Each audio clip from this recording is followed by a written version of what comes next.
I didn't know that's what SPIF standed for. Yeah. I knew what SPIF was. Sales Performance Incentive Fund. Yeah.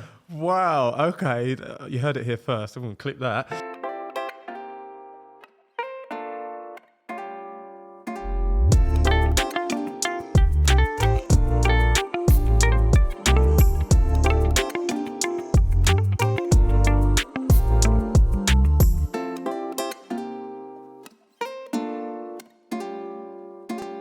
Hi guys, welcome to another episode of What My Best Friend Does. Today I'm joined by my best friend, the sales manager. Tom, how you doing? Yeah, really good. Bayo, you? Yeah, I'm doing well, thank you. A little icebreaker before we get into it. What did you want to be growing up? What did I want to be growing up? I always wanted to be a football player. Okay. I always wanted to be a football player, but I'm 6 foot and about 110 kilos. That was never going to happen. Yeah. So I remember at the time I was probably about 12. My football coach was like, "This ain't for you. This is not right for you." So I started to play rugby. Okay. Yeah, that's where. Yeah, that was my dream. I got to like a decent level, but yeah, that was always my dream as a kid, like professional sport. Professional sport. And what do you prefer, football or rugby? To watch football, to play rugby. All right, nice. Yeah. Rugby is not for me. My face, No? my face too pretty. Your face is too pretty as well. Yeah, I was going to say, what are you saying? Yeah, your face is too pretty as well, but my face is too pretty. No, I'm joking. But yeah, let's get into it. So you're a sales manager now. You've mentioned that you got to a decent standard in rugby. Just briefly walk us through how you've gotten to this point. Yeah, 100%. So like I said, I used to play decent standard rugby. I was in the Saracens Rugby Academy, who are a Premier League Premiership team. I think over the years, I've always had like that story. I got injured, but I think like the more I grow up now, I can realise that I probably wasn't good enough really to make it. So I jumped out of playing rugby. First job I got was in a recruitment agency, working for a technology recruitment company, going out and finding businesses that were interested in recruiting salespeople. Yeah. I did that for about 5 years.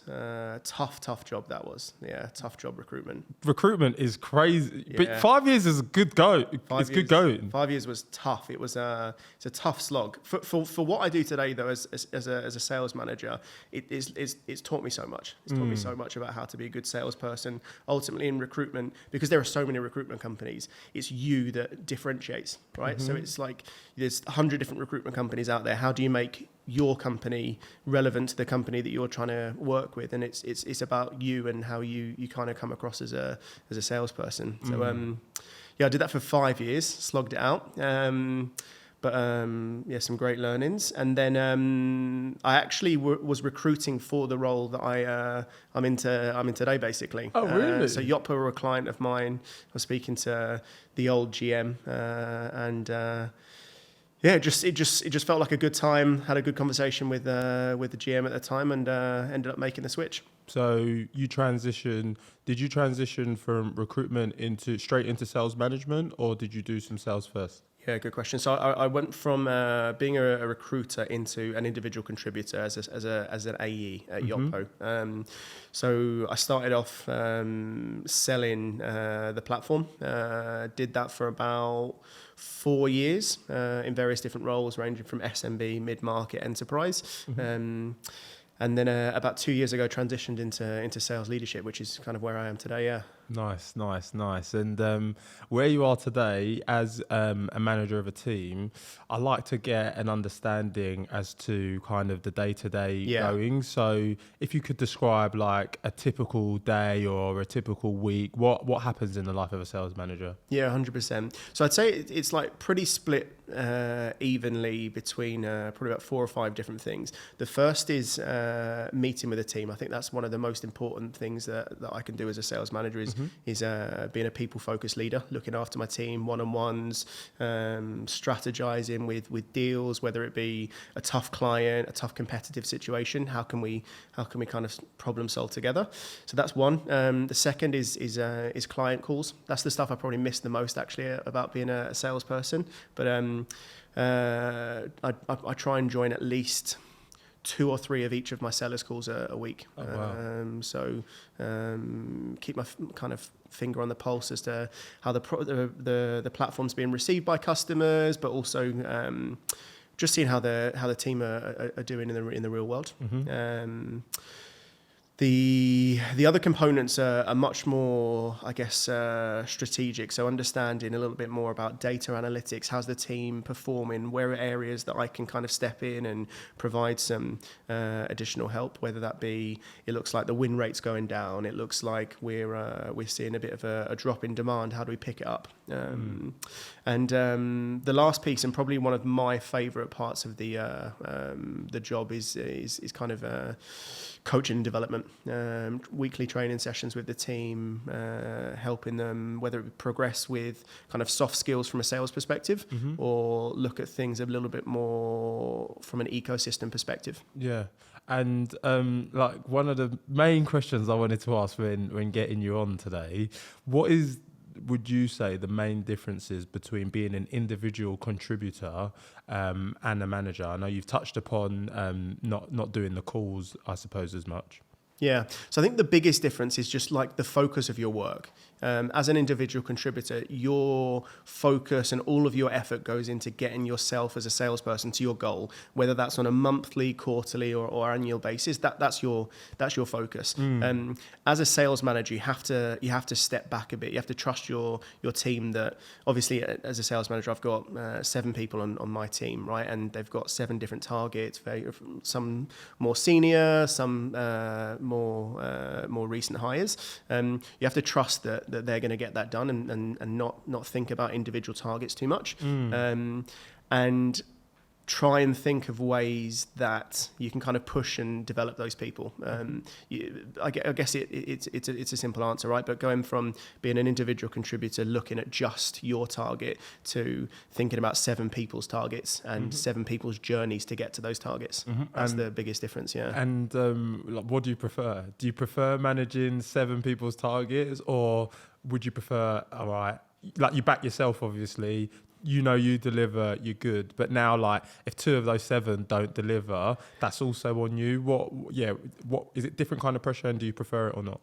It's definitely a different kind of pressure. I 100% prefer it. I'd been doing the role at Yotpo for 4 years as an individual contributor, and towards the end of that tenure, I was doing really well. I was providing all of the things that my family were looking for: nice holidays, a house, and things like that. But there was something missing for me, and I kind of went back with my old VP, a guy called Jamie, and had a little thought about like what can we do to kind of get the excitement back for the role. And we kind of arced a little bit back to my rugby playing days. I was the captain of my rugby club, and that for me, I was never the best in my position, but that was why I progressed in rugby, right? Because I was a good leader. So that for me is was the reason that I kind of wanted to jump into sales leadership. And yeah, I definitely prefer the job as it is today as a sales leader. In terms of, like you said, you manage 7 people. How do you keep them all motivated? Yeah, it's a good question. I over like the last couple of years, I've really started to think about, can you motivate someone that's not motivated? I really believe that you either have motivation or you don't. And obviously people go through peaks and troughs of being really motivated for they've got a wedding coming up, or being really motivated because they need to buy a house. But if you don't have that core motivation, it's very hard to not motivate people. And that for me is one of the biggest things that I look for when I'm trying to hire a new salesperson into my team. It's very hard to identify, but that's something that I really do try and identify within a salesperson. There are a couple of kind of industry things that we do to keep people motivated. Obviously, you've got your commission plans as a salesperson. That obviously keeps you motivated, knowing if you get to your goal, you're going to bring in a really good amount of money. But we also have, I guess, things on a monthly or quarterly basis.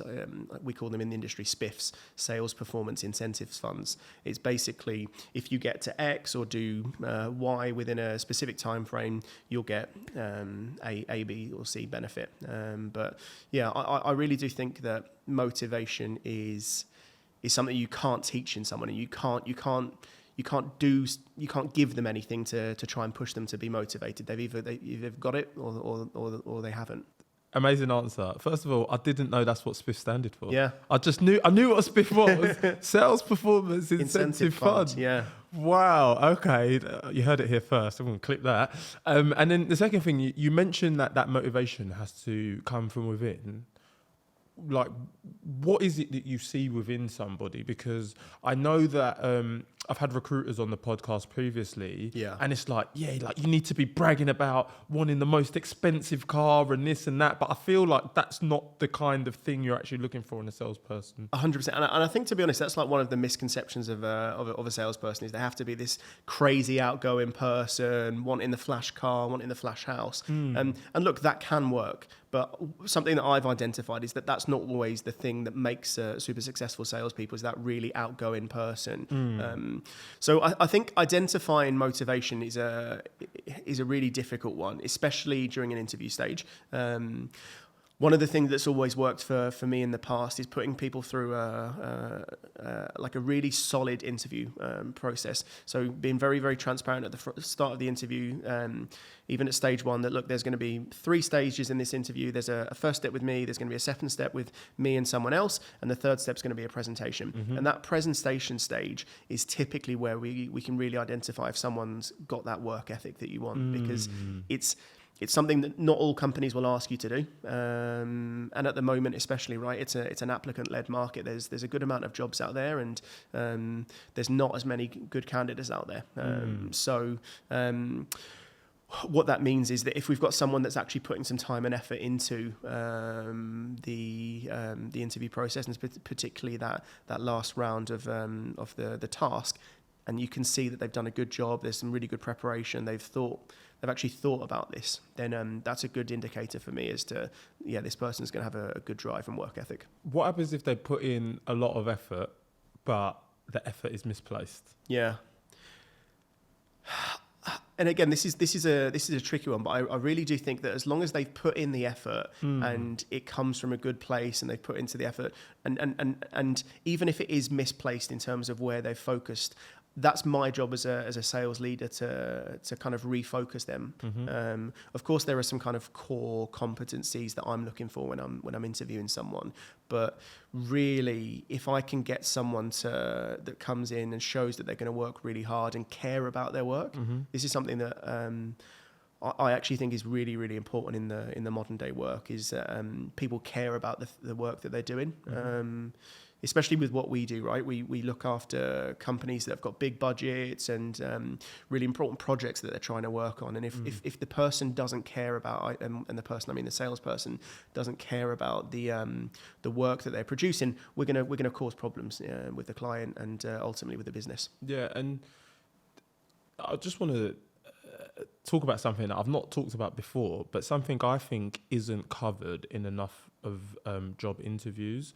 I think that one of the key things I used to look for whenever I went through a process, or if I was interviewing somebody, is a willingness to learn. Yeah. And I think interview processes can be so cutthroat, you don't always get the opportunity to give somebody a chance to learn. It's like if they mess it up at that time, that's it.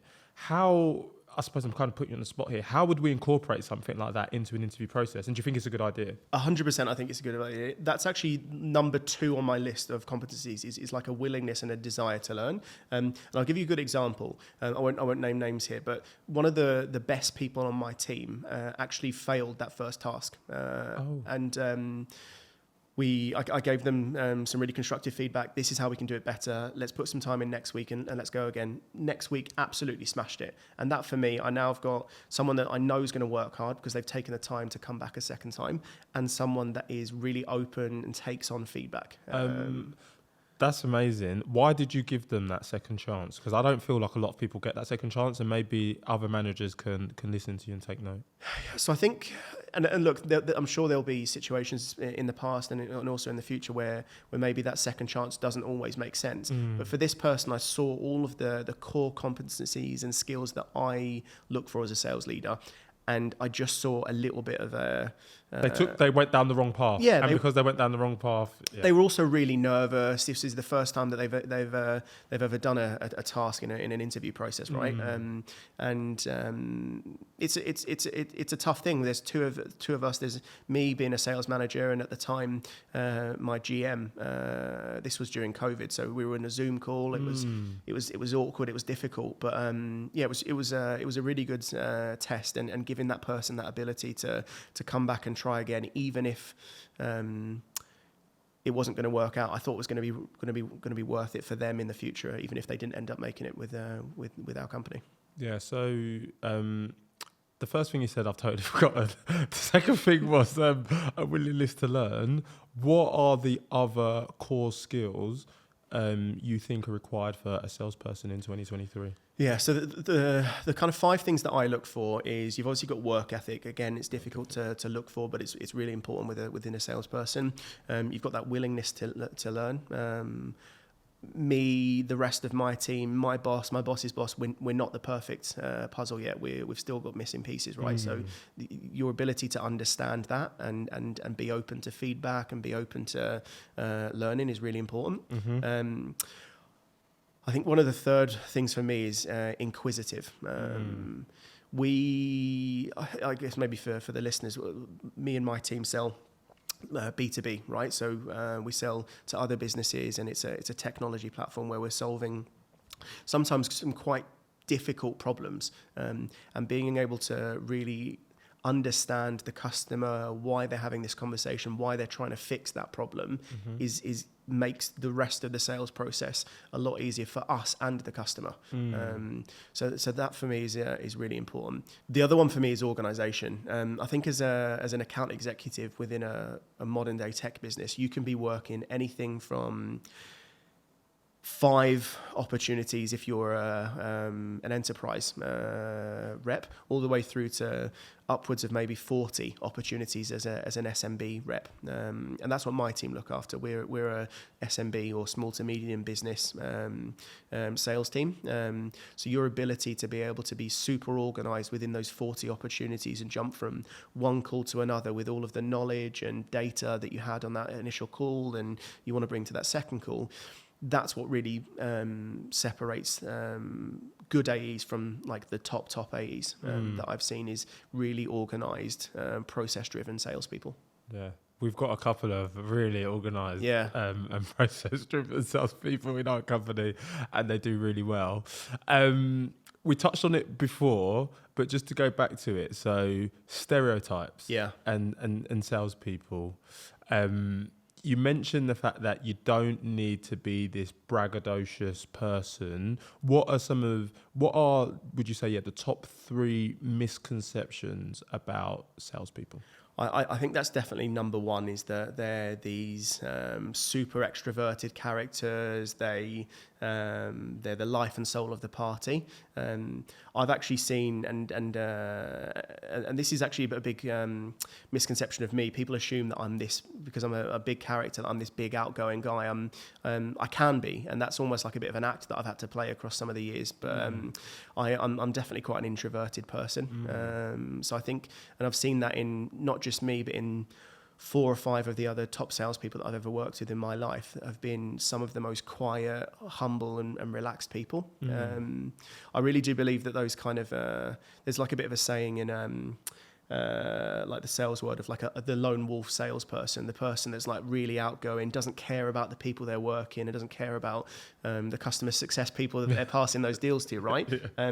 Ultimately, they're always going to be around, but they don't last long because they reach a ceiling. There's no way for them to progress because their manager's not going to want to promote them to a manager, right? Because they've proved that they can't. They're not interested in that kind of stuff. So that's definitely one of them.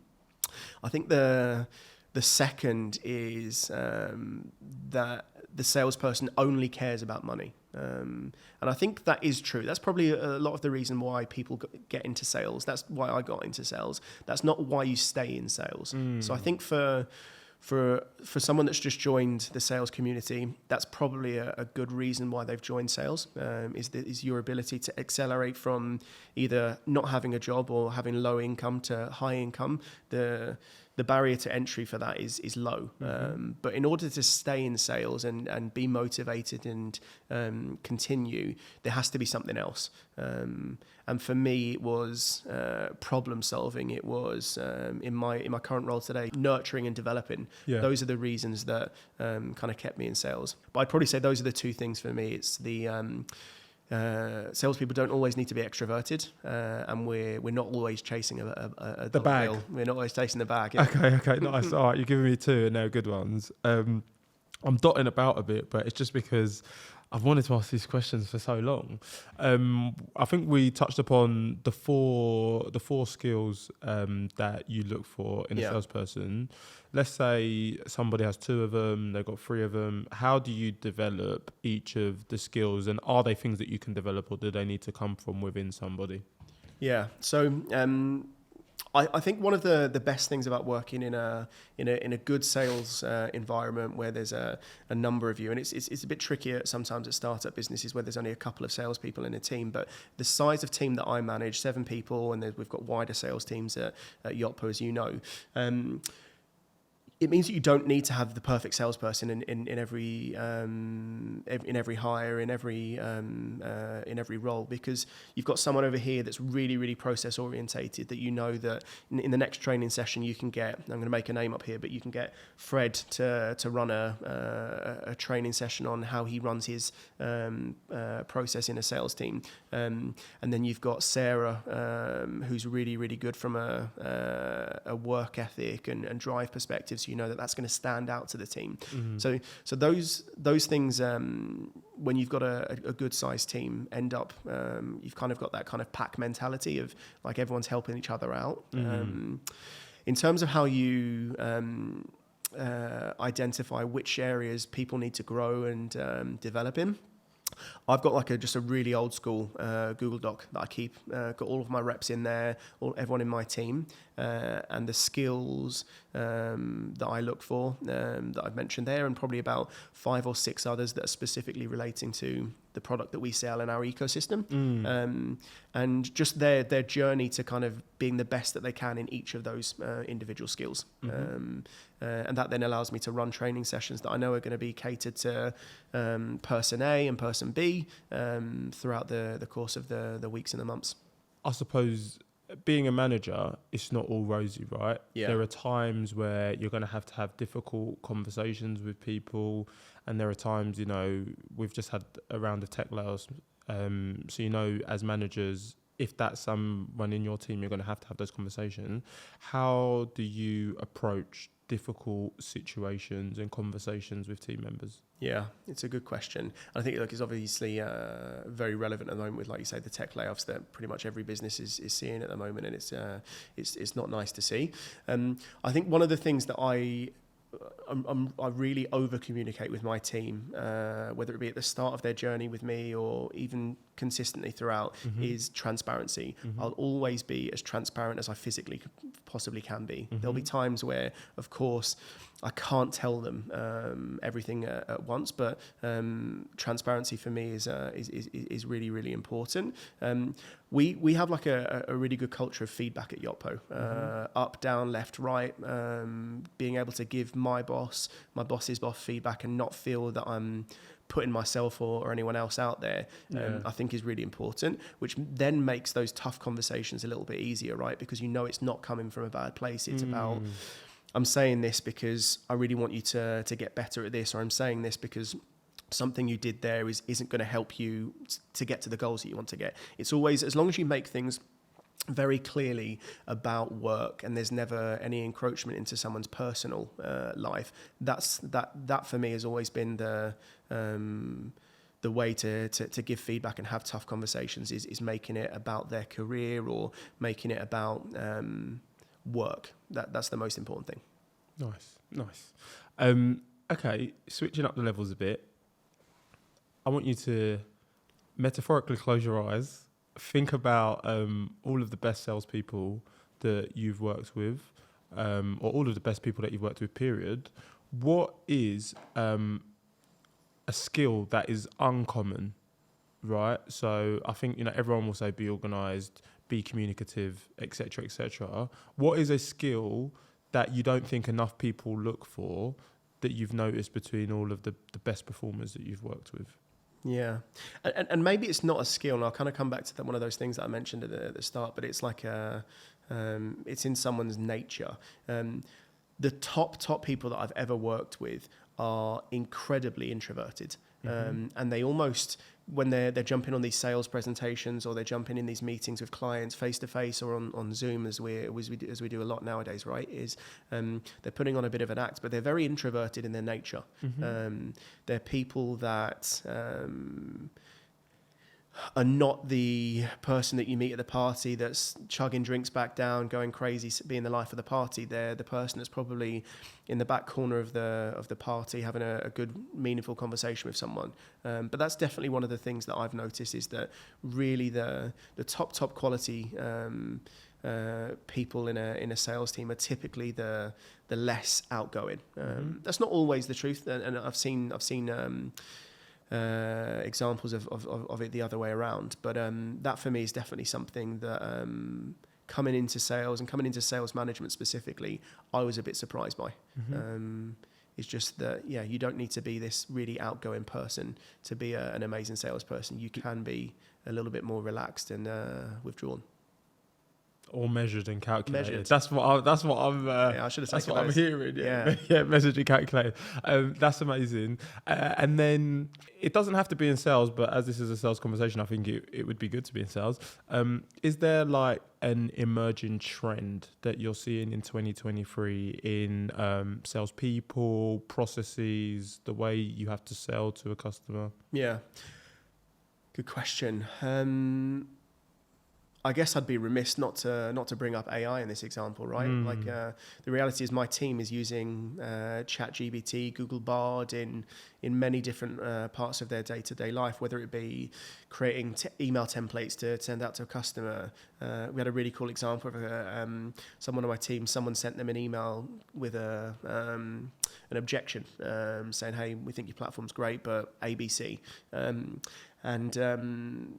The rep uploaded a couple of internal documents to Google Bard and said, "Here's the email that we've just received. How would you objection handle it?" And we got an amazing email back from Google Bard. Really, really detailed. Yeah, it's just unbelievable. Terminator. Oh my God, they're coming for our job. Mate, they're coming for us. Bloody hell. I won't ask if it ended in like... No, it did, yeah. We ended up closing that. We ended up closing that deal. Wow. Which was... and look, I'm sure that email wasn't the core reason, but it's just really interesting to see that AI can either reduce time to value, which is something that we talk a lot about in my team, which is we're an SMB business. We need to have high velocity. So how do we speed up the value in getting those opportunities turned around for our customers? And AI has been a really good way to do that for a few different tasks, not just emails, but also organizational skills and things like that. That's actually so sick. Another great answer. It sounds like you love what you do. I don't want to put words in your mouth. A couple of questions. First, what would you say the most rewarding aspect of being a sales manager is?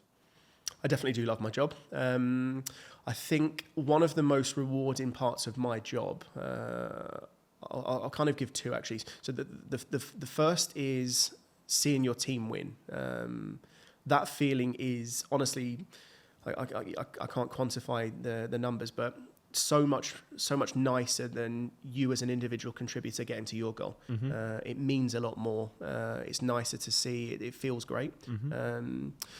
The second thing that's incredibly valuable to me as a sales leader is seeing people progress within the business, specifically people on your team, of course, but of course other people around as a leader within the business. It's nice to see people progress, but people within your team progressing either up vertically in their role, so going from sales to sales manager or going from a junior AE to a senior AE. That's always nice to see. But something also that I'm actually this is a current situation that I've got at the moment, but I've got someone in my team that's probably one of the best salespeople in my team, and they've been doing it for 5 years, and they're kind of getting towards the end of their excitement for the role. So trying to find that person another role in the business and being part of that journey, even if it's not going to be within my team, knowing that I've been kind of part of that journey, helping them push them to their next levels. That for me is probably the most rewarding part of the job, actually.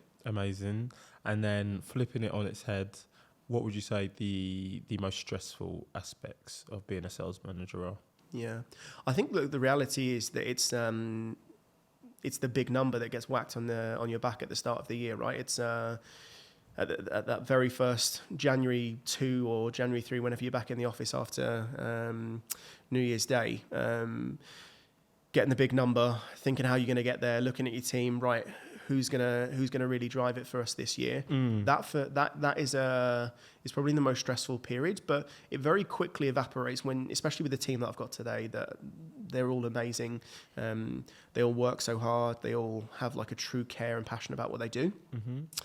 That for me is like the remedy for that stress, is like taking a look at my team, taking a step back, looking at the team, looking at the problem that the market has, the problem that our solution fixes, and that kind of gives me a bit more comfort on that stress point. And just to add to that, because I know that our team and our business do well, what would your advice be to any manager who is dealing with either an underperforming team or working for a company in an underperforming market? Yeah. So I think that's the key thing to work out here, right? Let's just imagine you're sales manager X at company B, and you're 50% under target for the year. You're walking into, let's call it 2024. What you need to really quickly identify, is it the people, or is it processes, or is it the problem? So if it's the people, right, how do we identify within those people the areas that we can grow them, we can develop them? Mm-hmm.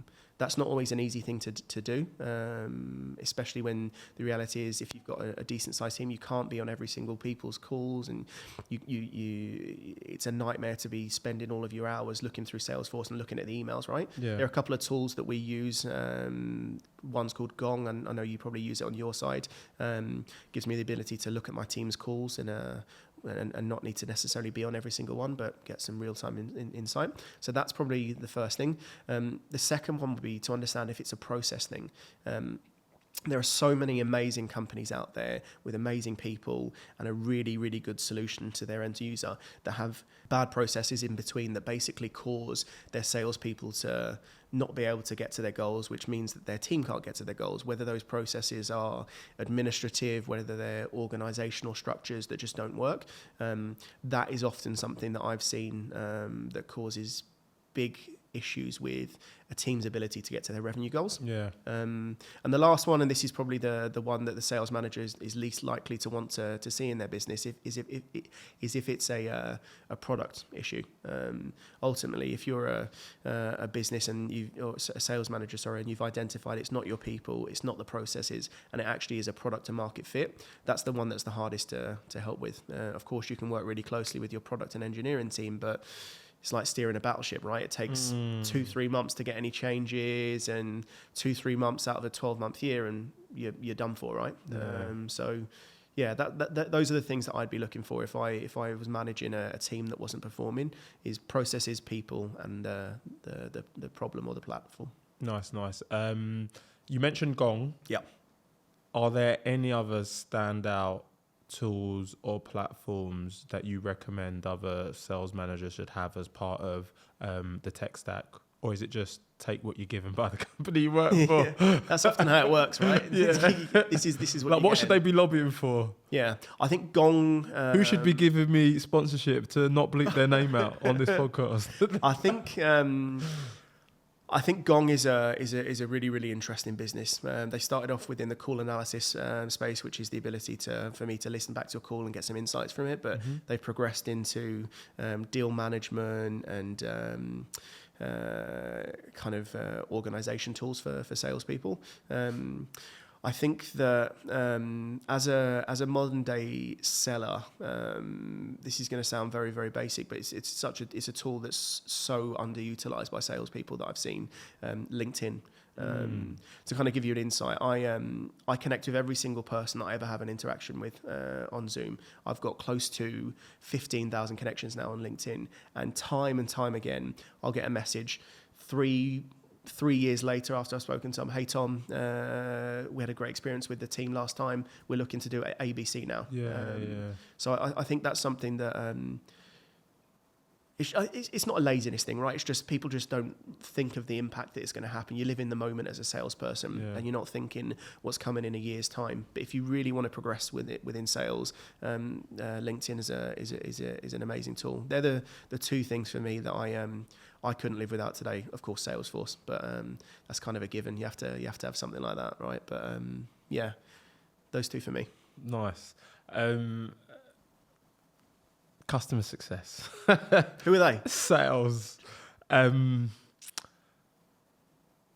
suppose my question is, as a salesperson, you deal with a lot of different stakeholders. Yeah.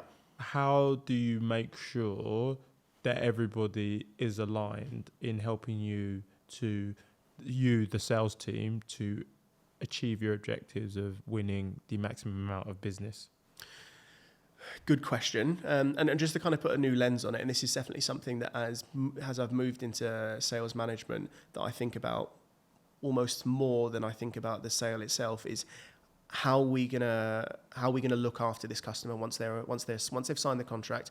How are we actually gonna get this customer live? How are we gonna fix that solution? So I think the reality is that what's that phrase that you used? Sales sell the dream, customer success serve the nightmare. It's not the first time, and it won't be the last time I say that on this podcast.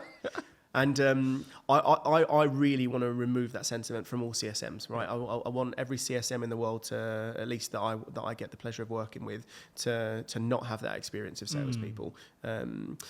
And the only way that you can do that as a salesperson is by checking every single box, and not missing gaps, even if the customer is willing to progress forward, not missing gaps. And what I mean by that is having specific sales processes that work for your company. That a playbook that works at the company that we both work for, Yotpo, might not work for the company you last worked for, or the company that we work for in 50 years' time when we eventually leave Yotpo, right? But having those processes in place to mean that you don't miss gaps within the sales process, and then ultimately don't set customer success up for failure. That's probably one of the most important parts of what I do, is trying to identify if there is a gap that we're missing, how do we cover it? Whether it be a technical gap, whether it be a strategic gap with the customer, they're looking to achieve X and we can get there, but technically it's going to be a nightmare. How do we identify these things within the process? Okay, and then just another question. So you've mentioned there making sure there's no gaps. What would your advice be to any sales manager where the salesperson has completed a sale, but post-sale we have identified a gap? How would you, I suppose, rectify that to turn maybe some slightly negative sentiment into a positive outcome? Yeah. So I think I'll give you two answers. I'll give you how I think about it as a sales manager, and then how I think it should work in reality. So I think as a sales manager, I want my team to step back into that every single time. It's really important for me that the CSMs that I work with, like you, and also their managers, have a really good experience with me and my team. The reason that's important, one, it just means that there's no resentment when there's a client coming across. You're not, oh God, one of Tom's clients coming across here. And two, I think it's really important for the salesperson to actually understand, right, this is the gap that we've had here. I'm going to come back in here and try and fix it if we can. If we can't fix it, that's fine, and we'll part ways as a partnership. Hopefully that never has to happen. But the salesperson actually seeing it in real life, this is the problem, this is the gap that I've not seen, and this is the problem that it's caused, is really important, because it means that won't happen again. So yeah, as a sales manager, I want my reps to jump back in every single time, because I think it's really important for their image and my team's image. And from an individual contributor's perspective, I think it's really important that they step back in to see the problem. and actually experience what the customer's experiencing. And just to give my 2 cents from a customer success standpoint, I think one of the reasons it's paramount that a customer has, we're transparent with a customer and we onboard them in the right way, is because it allows us to have that positive sentiment to expand the account, right? If we lose the trust in that onboarding process, when it comes to expanding the account, those conversations are very difficult to have. So I actually think in terms of, net retention, sales numbers, overall revenue of the business, by just bringing in a happy customer, it works out better for us in the long term anyway, which it might sound like, obviously it does, but sometimes people are so focused on getting that deal in at that time that they don't think about the bigger picture. Yeah, and something that I try and get my team to really think about actually is, when you're a business at the scale that our company is today, of course, this would never happen, right? Because we're still in growth mode. We're still driving a ton of net new revenue for the business, which is super exciting. But our business is at the scale today where you could get rid of all the salespeople, and we'd still have more money next year from the customers that we already have through growth and expansion, right? And getting the team to really think about that is actually very important, because it kind of, one, makes them feel that they're not on a pedestal. I think that lots of companies, salespeople are put on the pedestal, and that's fine in some scenarios where they need to drive their revenue. But the reality is we're not in as buoyant market as we were in 2 years ago, right? So our business's ability to retain, grow, and expand accounts is almost more important than it is to drive net new revenue to the business. Right, this is true. It's true. I've talked a lot about success, what you think makes a good salesperson, etc., etc. What do you think has been the single biggest factor in getting you to where you are today? Good question. I think if we look at, I'll give you two answers here. I'll give you what I think was my secret sauce as a salesperson, and I'll give you like what I think is the reason that I've got to where I am today. As a salesperson, really, my secret sauce was in two parts.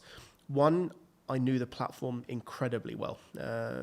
I knew all of the niche use cases. I knew all of the how to fix problem X. I didn't need to go to any of my sales engineering team to get an answer and waste critical time. I just had that information, which I think as a salesperson, it's not always important to have that level of technical knowledge. But I think, so I kind of finished my tenure as an AE at Yotpo in the enterprise team.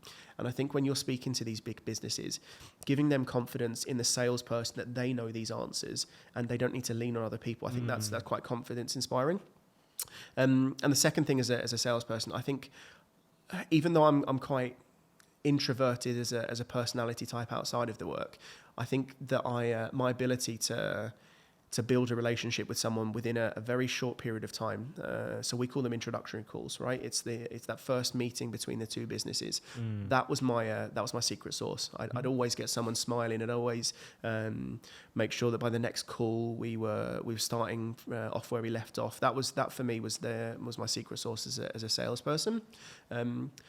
As a sales manager, it's an easy one for me.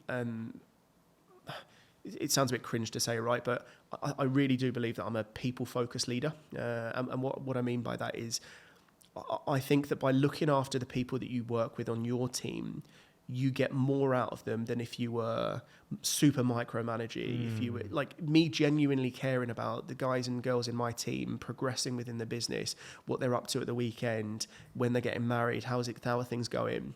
All of those things really add up to me being able to get that 5 or 10% extra out of them, because they're like, right, Tom needs this from me by the end of the week, I'm going to get it done.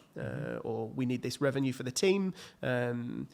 I've got the relationship with Tom that I think that I'm going to make sure that we get it done. I think that for me is really important, and it doesn't come from a place where that's my end goal. It comes from a place that I do genuinely care about the team, and the byproduct is that we get the best from them. I'm just smiling at the answer because I know it's true. I see it. I see you live it every day. Productivity. Yeah. Any productivity hacks for the listener? Yeah, good question. So I'm probably like the opposite of the productivity guru. If you look at like my setup, I'm a one screen guy at the office and at home, and that is actually the thing that makes me more productive. I focus on one task. Yeah. I as an AE, I always had two screens, just because when you're doing a demo on one screen, you show it here, and you maybe want to get some other stuff on the other side. But as a sales manager, I try and focus on one task and one task alone. Mm-hmm. That's the thing that kind of gets me through. The only other thing that's been an absolute game changer for me, there's an email client called Superhuman. Yeah. Its sole goal as a business is to get you to zero inbox. That's their goal, is zero inbox. And as a sales manager, you're going to get pinged from 50 plus people a day internally, let alone the external emails that you get, and your ability to respond to those emails in good time with good quality work is a real differentiator. So what does Superhuman actually do? It's basically a really clever system built with shortcuts, but really, really clever shortcuts that are all really intuitive, keyboard friendly, Mac friendly. It lives on your mobile device as well, but it just allows you to respond to people in a more efficient way and manage your inbox way better than your standard Outlook or Gmail. It sounds like I need a little bit of. I'll get you a free trial. Yeah. Oh, you got to pay for it. I've got to pay for it. Yeah. Superhuman. Unless you come with the sponsorship money, no. I messed around. I was going to ask if there are any sales hacks, but I think Superhuman is your sales hacks. That's absolutely fine. As a sales manager, would you say you have a good work-life balance? Yeah, I do think I have a good work-life balance, and I think that the more that I grow, I first entered the sales world to earn money. I think I mentioned that at the start, right? Yeah. That's why lots of us get into it. But now I've got a partner, 2 kids, my ability to provide the life that we have today via the work, but also being able to see them, do stuff with them, and not feel like I'm being dragged away by work is more important to me than earning an extra 50 grand a year, whatever the number is. My ability to have the work-life balance that I have today is worth more to me than more money, basically. And then I'm happy that you touched upon money. As a sales manager, do you feel fairly compensated for what you do? Yeah, I think definitely where I am today, I definitely feel well compensated. It's a tricky job, and I always, like, whenever I think about, I've had a hard day work, you start to think of, like, have we actually? We're not a nurse, we're not a doctor, right? We're not out there saving the world, but I do work hard every day, and I do drive really good value for the business. So I think for the value that I bring the business, I'm really well compensated. And I think I heard something. It's probably you that told me. Actually, no, I'm not going to say it. Let's cut it. That's it. The best salesperson in the team earns more than the manager. So that's typically true in like a... That's not me asking about you, just sales in general. So that is typically true, that like your best performer, and by a best performer, it can't just be someone that hit their goal. It's like someone that really, really overperformed at 150% of their number. Those types of people will typically earn more than the sales manager. But they're also the people that get you your commission as well, because they help the team to hit their target. Exactly. And the reason for that is the way that most commission structures work within technology businesses and most businesses in general, right, is that you've got your flat commission rate, which is anything that you earn up to your target, and then anything above your target, whether it's monthly or quarterly, is basically an accelerator, and that's where people start to earn a ton of money. Okay, we've got a few more questions, and then we get into the quickfire round. You've mentioned that you've got good work-life balance. Yeah. You think that you work quite hard. I suppose stepping away from the actual day-to-day of work, how do you unwind? Yeah, good question. Very recently, I've got into cycling. I started in November. Me and actually pretty much the whole of my team have got a London to Brighton cycling race planned. I'm going to put the link to donate in the show notes. Oh, very kind of you, very kind. So yeah, cycling for me is where I unwind. It's I was thinking about this actually on a cycle ride a couple of days ago. I do all of my really strategic, important thinking while I'm cycling. Oh, wow. But I also do all of my no thinking while I'm on the cycling. So sometimes I'll go out. So specifically for those first, I try and do about 200 kilometers a week on the bike. And for those first 10 kilometers of each journey, I'm thinking about the problem at work, the problem at home. How do I fix this? Whether it be I'm trying to build a playground for the kids in the garden, but the ground isn't level. How am I going to fix that? Or we've got this revenue issue at work that I need to fix. That's where I do a lot of my strategic thinking, that first couple of minutes of the ride. But then after that, when I'm breathing hard, I'm just doing my relaxing. I'm just not thinking about anything. I'm letting myself unwind. And that's been really, really helpful for me. Something else that I wish that I knew. So I always think about this as a dad, as a sales manager, and as a partner. How do you be the best of each of one of those things without letting anything slip?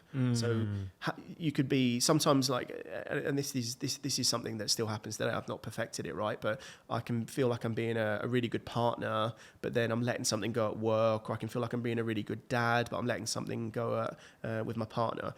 I think one of the things that I'm learning over the last at least year and a half that's making that a lot easier is just being present. And like whatever you're doing, whether it is work or whether it's being with my partner or being with the kids, just being present in that time and not letting the other things cross over. Of course, when you're with your partner, the kids are going to cross over. That's obviously going to happen. Yeah. But that for me is something that's really important. Is just making sure that you're present, you're in the moment. And actually, that's one of the big reasons that I stopped drinking alcohol, right? I've not drunk alcohol this year at all. And the main focus is, not that I was a big drinker, right? But let's say we go out for drinks on a Thursday night and I'm getting the kids ready for school in the morning. I'm a bit tired. I'm a bit groggy. Yeah. That's not what I want my kids to experience, right? I want my kids to experience me in the moment with nothing affecting me. So that for me, so cycling and not drinking are two of the ways that really allow me to unwind, actually.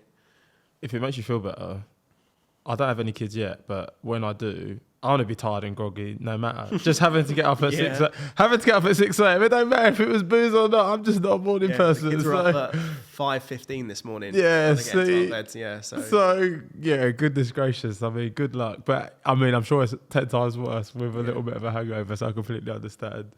All right, Tom, so to any people who are listening to this podcast because they potentially, want to start a career in sales, or, maybe transition into sales leadership, what would actually, we'll do two questions. For anybody looking to get into sales, what would your advice be for them?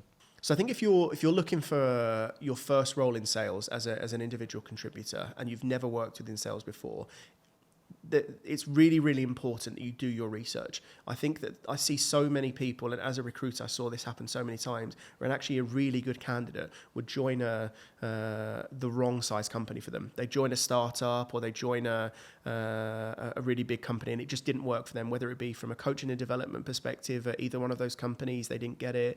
Whether they just got the wrong leader. But I think doing your research on the product market fit, so understanding, and of course you're not going to understand if you're from the outside the actual problem that platform solves, but if you do some research, have a look at some of the customers that they've got on their website, that's really important. The second thing is, I think more important probably than the business itself, is finding yourself someone that you can learn from. And that's something that I think is more important probably than the business that you work for, especially in that first job. The reality is that but it's very rare that you're going to join that first company and that's going to be the company for the rest of your life, right? Yeah. And it's very rare that you're going to join that company at 10 employees and you grow them to 10,000. Of course, those stories happen, right? But the reality is you go and earn your stripes at a company and then you end up moving somewhere else. But finding a leader, specifically a sales leader or a managing director or a VP that you can really learn from, you can relate to, and you trust is really important. I think the rest will come after that. A good VP, a good sales manager will coach you, will develop you, will get you to where you want to be. And hopefully those good people end up working at good companies. That's something I've always hoped, at least in life. Nice. And then similar question, but for anybody looking to get into sales leadership, what would your main piece of advice be for them? I think one of the biggest pieces of advice that I was given by my old VP at the time is sales leadership it's one of the most important roles in the organization, specifically in the sales team, because your success and how you look after the team rubs off on your team, and ultimately you're looking after 7 people in your team, and you're trying to progress them in their careers and think of them outside of their offices. They're trying to get married, they're trying to buy a house, they're doing all these exciting things outside of the office, and you're partially responsible for that. Your coaching development is going to get them to those goals that they're trying to achieve, and you have a really big amount of sway on how that person or individual contributor gets to the next level. So have a real think about that before you join as a sales leader, because it's not for everyone.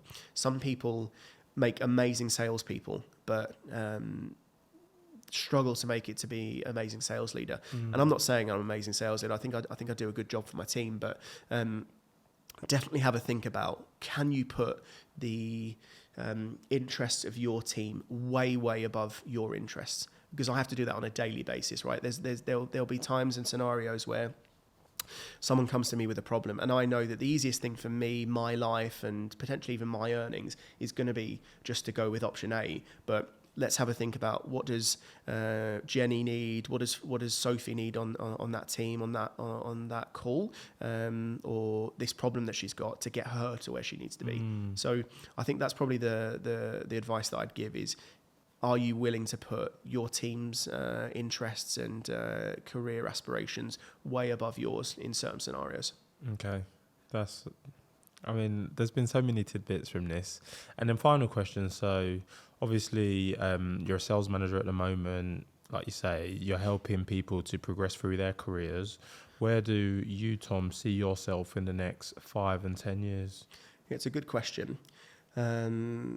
Something I'm squeezing my boss on at the moment is trying to pick a place where I want to be. I think for me, I have absolutely loved my and continue to love my career in sales. I want to learn new things about the tech organization, right? I don't want to be, in 5 years' time, Tom that's worked in tech sales and tech sales alone for 10, 12 years. I want to be someone that's tried a few different things out, maybe even tried things out that are completely out of my comfort zone. As an example, like this is not something for the short term, right? But understanding how a customer success team works and how that actually works in the day-to-day business strategy, operational wise, is really interesting to me. So I think for me, I'm really happy with what I'm doing today, but I want some additional variety to it from a progression perspective, not just in terms of title. I'm actually, like, title doesn't interest me at all, really. What you're doing on a day-to-day interests me more than title. And I think having other areas of responsibility that are outside of core sales, that's what's really getting me excited, actually, over the last couple of months. Yeah, and I suppose my question for you, a lot of people get into management because they see it as, like, I suppose, a stepping stone to, like VP or something.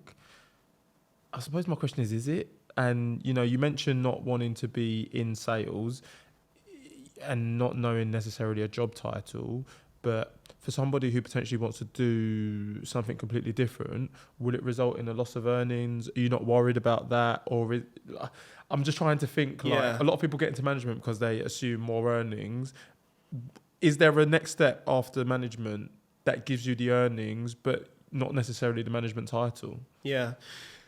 So I think that there is, right. There's the reality is that there'll be people that stay at sales manager level for the rest of their career and do an amazing job at it, and companies will pay.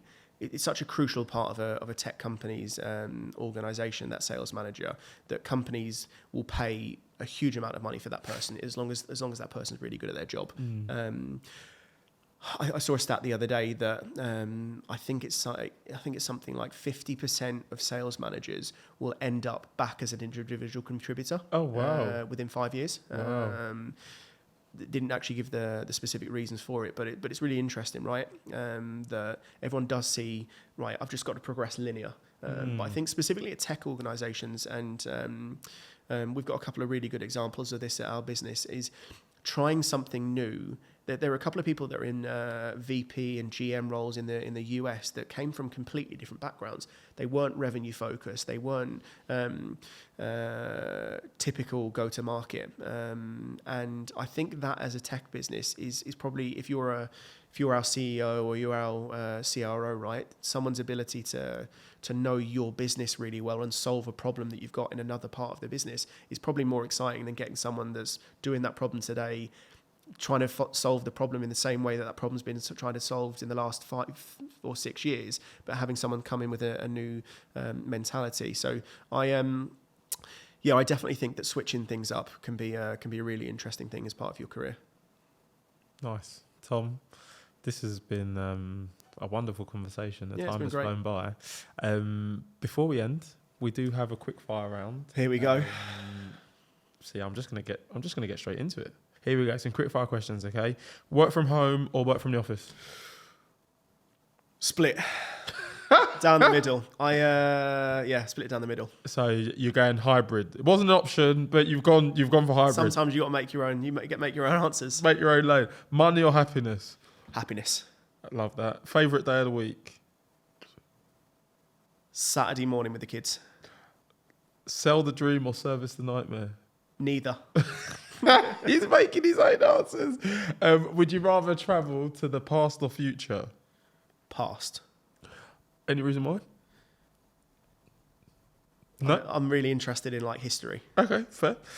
Night out or night in? Night in. I'm too old. I'm too old for the nights out now. Who has it easier, men or women? Men. Yeah. Men have it. Name a book you think everybody should read. A book that I'm reading at the moment is called Amp It Up. It's by the CEO of a company called Snowflake. It's just an amazing book. I won't ruin it for everyone, but it's about how a business can amp it up and get better without needing to bring in crazy consultants, completely change strategy by just working harder, faster, more efficiently. It's just a really, really interesting book. That's great. I listened to a podcast and they talk about turning the knob up to level 12. Yeah.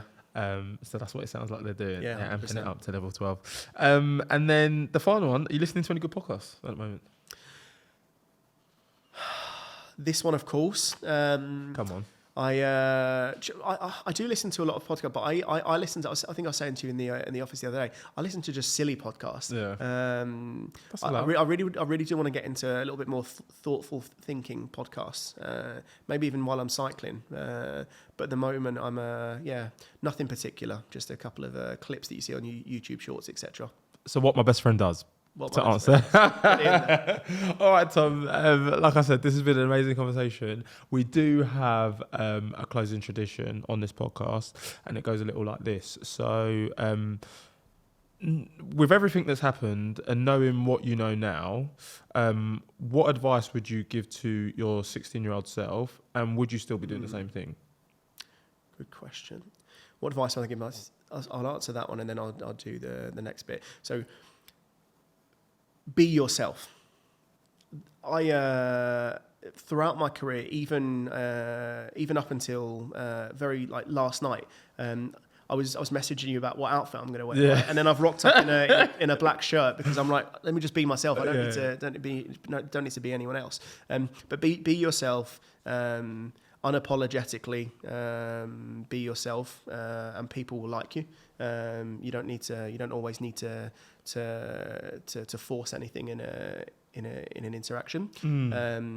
So that's number one. And then number two, would I still be doing the same thing? I think I would. I really do love what I do. And I've loved what I do as a salesperson and as a sales manager.